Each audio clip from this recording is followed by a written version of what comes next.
আসসালামু আলাইকুম। ইউএইতে যারা ভিসা রিনিউ করবেন তাদের জন্য একটা সতর্কবার্তা এবং সাবধানতা।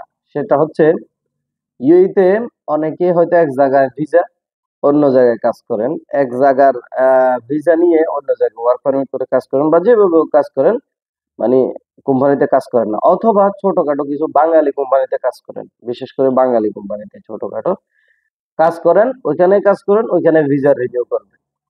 বিষয়টা খুবই সেনসিটিভ, কিন্তু খুবই গুরুত্বপূর্ণ আপনার জন্য। সেটা কি, অনেক আগেও বলেছি, আবারও বলতেছি। অনেক মালিকরা আছে, মানে মালিক কি, অনেক আরবাবরা আছে, যেটা আরবাব নামের কলঙ্ক, এদের কারণে মূলত বাংলাদেশে ভিসা এই জটিলতা। তো এরা কি করে, আপনার রিনিউ করার সময় আপনার লেবারটা রিনিউ করবে না। লেবারটা রিনিউ না করে, লেবার ফি প্রদান না করেই, তাওজি না করেই আপনাকে শুধু রেসিডেন্সিটা রিনিউ করে, আইডিটা রিনিউ করে আপনাকে ধরাই দিবে। সেক্ষেত্রে তার সকল টাকা কিন্তু এখানে কি বেঁচে যাচ্ছে। আপনার কাছ থেকে নিবে হয়তো ৮-৯ হাজার দিরহাম, কিন্তু সে ১,০০০ দিরহাম দিয়ে সব কাজ সেরে আপনাকে শুধু আইডিটা ধরাই দিচ্ছে। এটা রিনিউর ক্ষেত্রে, ঠিক আছে। আইডিটা ধরাই দিচ্ছে, বলতেছে তোমার কাজ শেষ। আপনিও একদম কি আনন্দে মেতে উঠছেন যে আসলে আমার কাজ শেষ, আমার আইডি তো রিনিউ হয়ে গেছে, আর তো কোনো কাজ নাই। আসলে যে সে কোনো কাজই করে নাই। লেবারের ওই কাজটা না করার কারণে লেবারের যে ফাইন গুলো আসবে ওগুলো আপনাকে দিতে হবে। যেহেতু আপনি হয়তো বাইরে কাজ করেন, বা ওরও খেয়াল নাই যে আর হয়তো ২ বছর পর আপনার কন্টিনিউ করবে আপনার ভিসাটা, ঠিক আছে। যার কারণে ক্যান্সেল করার সময় বলবে যে এখানে তো ২,০০০ দিরহাম ফাইন আছে, ৫,০০০ দিরহাম ফাইন আছে, এগুলো তোমাকে দিতে হবে। তো কে দিবে? ও কি দিবে? আপনি তো বাইরে কাজ করেন, বুঝলেন না কথা।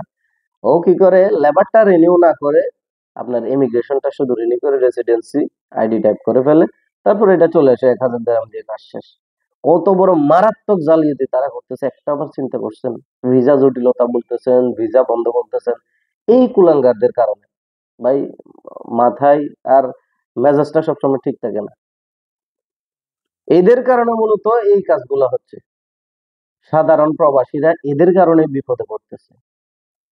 বিশ্বাস করেন, আমার কাছে এরকম কাস্টমার আসলে আসতে মেজাজটা খারাপ হয়ে যায়, এবং আসলেও আমি করব না এই ধরনের কাজগুলো। যদি আমি জানি যে এই কাজটা করতেছে, আমার ১,০০০ টাকা লস হলো, আমি এই কাজগুলো করবো না ওয়াল্লাহি। একজন মানুষকে সে জেনে বুঝে বিপদে ফেলে দিচ্ছে, তার সামান্য টাকার জন্য তার পরিবারকে ভালো রাখবে। ৩-৪ হাজার দিরহাম তার বেঁচে যাবে, সেগুলা দিয়ে তার ছেলে সন্তানকে, তার বউ বাচ্চাকে, তার পরিবারকে সে শান্তিতে রাখবে। আর একটা পরিবারকে অশান্তি করে, আর একটা পরিবারের উপর এতগুলা ফাইনের বোঝা চাপাই দিয়ে। এদের কারণে আজকে আমাদের এই দশা, মানে বাঙালিদের এই জালিয়াতি গুলা তারা করে থাকে। বিশেষ করে বাঙালি, অন্যান্য বাঙালি আর আপনার পাকিস্তানি বেশি করে, আর মালবাড়িরা কিছু এই কাজগুলো করে। সাবধানতা আপনাদের উপর।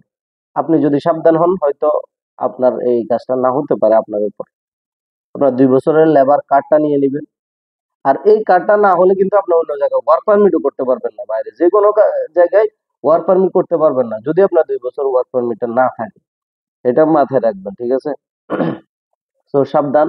প্রথমে লেবার কার্ডটা নিয়ে নেবেন। ২ বছরের যদি দেয়, আপনি এটা সিস্টেমে চেক করে নেবেন, যেহেতু এটা কার্ড না, এটা সফট কপি আছে, ঠিক আছে। এখন তো কার্ড দেয় না।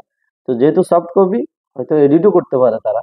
আপনি যে কোনো নিকটস্থ টাইপিং সেন্টারে গিয়ে এটা চেক করে নেবেন ২ বছর আছে কিনা, ঠিক আছে। তারপরে আপনার আইডি তো অরিজিনাল আসবে, এটাতে কোনো ভুল নাই। আশা করি ব্যাপারটা বুঝতে পারছেন। আল্লাহ তাআলা আমাদেরকে এই ধরনের আযাব থেকে, এই ধরনের এই মানে কিছু ষড়যন্ত্র থেকে আল্লাহ তাআলা আমাদেরকে হেফাজত করুন। আমিন। ধন্যবাদ সবাইকে।